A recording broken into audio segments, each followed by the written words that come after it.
morning, beautiful people. Happy Saturday. So I'm going to tell you a little secret. I literally stayed in bed until 9 o'clock this morning. I couldn't even tell you the last time I did that. However, I also stayed up till midnight, which never happens either. And why I stayed up till midnight, intentionally, I was gonna do some work. I had had a coffee in the afternoon and I knew I'd be wired up. And I planned on doing some work, which I did a little. And then I got a text from one of my friends who said, "Hey, Bobbie, how you doing? Hope you're well," or something to that effect. And this friend has been on my brain because he used to be part of my, I saw him once to twice a week. And, he's one of my recovery buddies. And I've been missing him, and I've had him on the brain, and I've thought to myself, I am not doing a good job lately of staying connected with everyone. Like, I'm trying, and I'm going in waves. And we ended up chatting. I called him, and I think we were on the phone for an hour and a half, just catching up on life. And it was a great conversation. When we went to go hang up, and this is what I want to share with you guys, because I've been so freaking fortunate to have these people in my life. There's one that I refer to all the time that was my friend in Kansas, and he gives me advice. And I don't even know if he tries. Like, he keeps teasing me about, my big dreams, I'll keep in touch, and, when you're successful and blah, blah, blah. And it finally occurred to me yesterday, it's not that he's laughing at my dream or anything. And because this is in text, there's so much room for interpretation. What he's really saying is, I believe in you, Bobbie, and I'm rooting for you, Bobbie. And it's I had that aha moment last night, and that was beautiful. And then in this conversation, with my friend from the center, we went to go hang up, and, he's telling me that he's proud of me for all this work that I'm doing, and he understands why we're not connected. And what I did to both of these guys is what I'm advocating maybe you think about today, and take some action on this. If you don't make this part of your normal, it may take people off guard. This isn't how I used to operate, but it's something I try to be mindful of. And it's work for me to be mindful of it. Some people this comes naturally, but tell whoever is impacting your life that they're impacting your life. Not just the bad impacts, but actually we shouldn't even probably tell the bad impacts unless we want to keep them in our life, which is another whole story that maybe I'll get into another day. But I'm so grateful for both of these guys. They both love me unconditionally, where they're there. I know I could pick up the phone and call either one of them at any time. And what I said to, and I would say his name, but it's so unique, that, and he hasn't been very vocal about his recovery. So to the world, but let's call him, I don't know, Joe, Jim, Bob. I don't know. Anyway, but what I said to him was, I need you to know that you have been part of my journey, the last 3 years, and all our time together, and all our conversations, and all the groups that we've gone together, and all the texts, and all the tears that I've, cried to him about whatever happens in life. I was like, I just need you to know that you were part of my journey to bring me here. Thank you for being proud of me, but you were part of this. And there's so many people that have been part of my journey. And some, maybe it seemed negative in the moment, but it turned out to be positive. Every person has their place in my world. And what I'm challenging you to do is, first of all, just be mindful of those who play a role in your life. And if you can find it in yourself to just show them the gratitude and the appreciation, think of it like how you would think of your parents if you have parents that have loved and supported you. And maybe, even if you have the kind of parent that doesn't say, I love you every day, but think about how much effort other people put into us And maybe it doesn't feel like effort for them. Maybe it does. I don't know.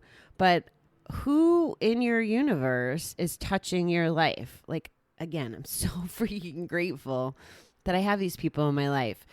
And yeah, so the other one, I sent I sent him a note and said, yeah, I just had this, I figured this out. You're saying you support me.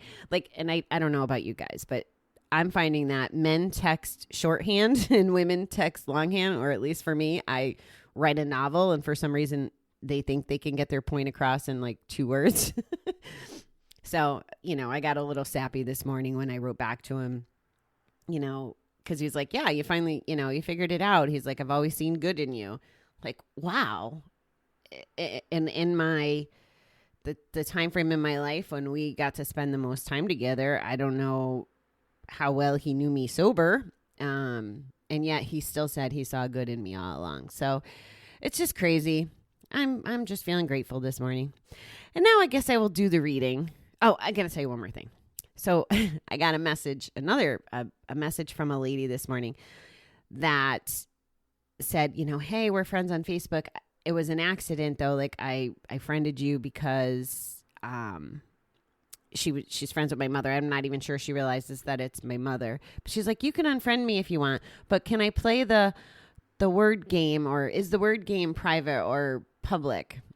And it just touched me. I mean, I'm not going to unfriend anybody. Like, it's fun to have friends.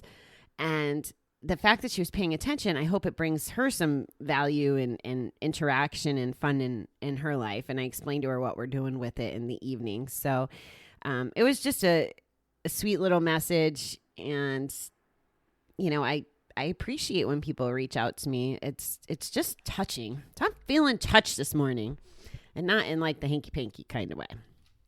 Okay. I'm on to the reading now that I got my whole silly and grateful on. All right. We start with another Bible quote. Psalms 91.2. Jeez. Pronunciation will get me every time.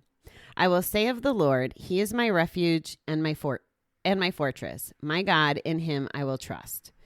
Sometimes come into a recovery program.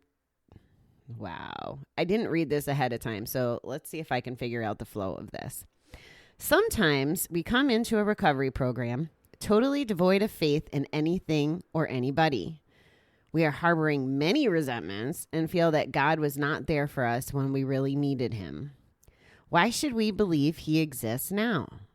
Many who have come before us have had the same dilemma. These feelings are common because we are still in our addicted frame of mind. We want an answer now. We want to be healthy now. But what takes one person only a moment to accept might take another a lifetime. Oh, geez, preach. Some of us may believe a higher power is our 12-step group, while another may understand God differently. When we are ready, we will believe in a power greater than ourselves, and that power will be God as we understand him. No one person has all the answers. Having faith in a higher power, however we may define him, is but one stepping stone in our recovery.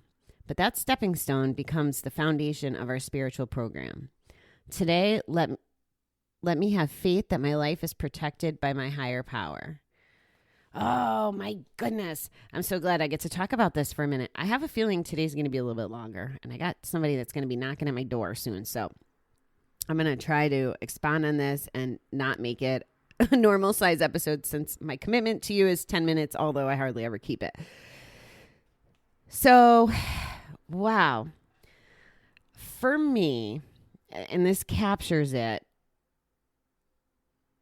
however we may define him is but one stepping stone in our recovery.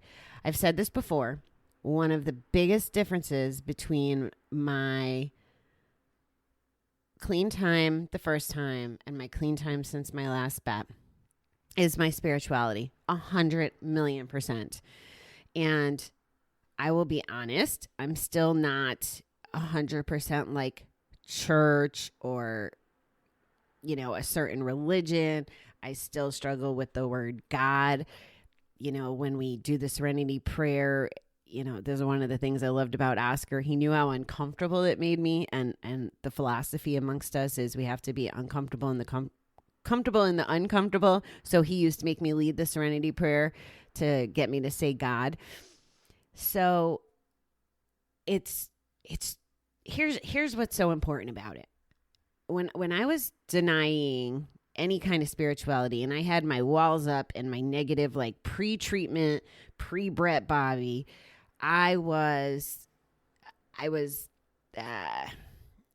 want to say sheltered, but maybe that's it. And because I kept myself sheltered, I didn't have a way of releasing all that negative shit in my bucket that I'm talking about. I always held it in. I didn't have anywhere to give it. I didn't make that connection.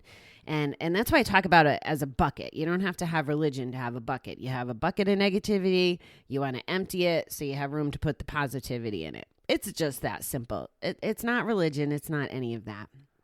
And as I went through the alcohol-free class, the last 2 weeks were so powerful. We had someone who had a doctorate. I love saying this. A doctorate in divinity, like a PhD in divinity. I'm not exactly sure what that means still, but he had been an ordained. I always feel uncomfortable saying these words like I'm going to mess him up, that they cross religion. But he was one of those people who was celibate and just did nothing but study religion. He has a master's in theology, like all this stuff. I actually hope to get him on the show one of these days. But he just really simplified it. And as someone who you would expect to be God, right? Like just seeing those accreditations that it would be God, that wasn't his message at all to any of us. It was just find something, or it's, your higher power could be as simple as being present. He wasn't preaching per se. And I will tell you that ever since I've had a place, this higher power, which I choose to call the universe, like I believe that the universe influences everything. Like it might cross over more into like law of attraction stuff, but I believe that everything happens for a reason. I've been very vocal that, this last year of just so many things that have been painful have happened to help me close the chapter on my first stage of my life, and now I'm emerging into something else and a new person, and all of that stuff had value. And I believe that the universe put all that stuff there. And then I also believe, and I have to do this, otherwise my bucket will get too full and it'll have this negative stuff and it'll be dragging my ass down, and I don't want to be hunched over yet with all this negative stuff. So I have to believe that something. And it's funny because when I think of the universe aligning my destination, I don't think of the universe as who I give my shit over to, actually. I've never really thought about this quite this way. I just know that I have to relinquish it and I let it go. So I don't even really have a designated place I'm letting it go to. I just know that it's something other than me. And I'm grateful that whatever that other than me is, that can take that load off of me so I don't have to carry it by myself, so that I can keep moving forward instead of staying stuck. That's the secret sauce. And I feel like I'm talking on a soapbox here this morning, but I just have so much, here I am. I could have woke up this morning one of two ways. It's past 6, 7 a.m. I really wanted to get some writing in this morning. I had this big to-do list. I'm going to start taking care of a baby, a puppy, starting next week. And I'm going to meet my neighbor about that. And I'm like tickled. I'm so freaking excited. Watch out, TikTok. You're going to see so much Mia in me. Anyway, so I could have woke up and been really bugged by the fact like I overslept and rah, rah, rah. Instead, I woke up like, okay, I had a Saturday that I could sleep in. Like I didn't have any commitments that I was breaking, because that's something important to me. I don't know if you know this or not, but like having perfect attendance in all my classes and staying true to my word. Like there's a party I'd rather go to tonight instead of hosting something that happens weekly. But I'm in charge of the weekly event tonight, so I have to fulfill my commitment. Anyway, could have started the day off really crappy. Instead, I was like, gratitude, slept in. I'll start kicking butt from here. If I end up staying up late again tonight, then so be it. And it's been one good thing after another already. Just silly little good things. Like I go to get my coffee and there's this young guy that explains to me the value of premium gas. I will research it now. And I go to take a left out of the parking lot and there's a gentleman standing on the corner. It's raining out and he has an umbrella. And you know that awkward moment with pedestrians when you're in a car and you know they have the right of way, but I know for me as a pedestrian, 99% of the time, I'm like, I just want the car to go by so I could take my time instead of that hurry, like try to run across the street, awkward shit. I know you know what I'm talking about. So instead of that, but he, like my window was down. He waved his hand at me and he's like, go ahead.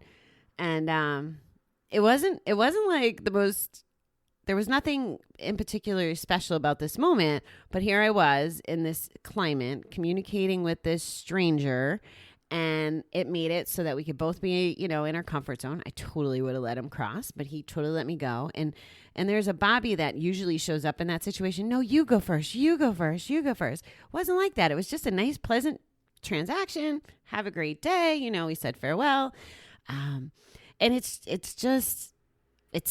a beautiful tone. I didn't even meditate this morning. I feel like my ride to go get coffee was meditation on some level. So I totally digress, but without the universe, without my whoever captures my negative shit, without the constant diligence of being aware and mindful of all these things, without going to different trainings and learning and spending my time and energy focused on this stuff, including being here with you and reading these readings. I mean, the same reason I hope why I do these and what I hope value you get is what I'm getting. And I realized this too last night on the way home was, this is not just about me, or about you. Sorry. And I've said this before, it's kept me invested and accountable. But what I'm actually doing is I'm working my recovery with you by being here. I'm trying to do my 12th step, if you want to frame it that way, by paying it forward. But I'm also doing the work on myself, which is really important because that's what I'm telling you guys to do all the time. We're number one. We're our biggest priority. So I have a feeling I could talk to you guys for hours today, the way I'm feeling. But again, I'm going to be having this beautiful little puppy coming at my doorstep here in a minute or two. So I hope everybody has a fantastic weekend. We have Z tonight. Maybe tomorrow night I will just continue my download rant. We'll see what frame of mind I'm in. And then we'll do step 6 on Monday. I know the weekend nights have a little different traction than others. And how I end up feeling depends on what happens throughout the day. So, yeah. So either way, I'll be back tonight for Z. And I hope you guys are doing spectacular. Bye, beautiful people.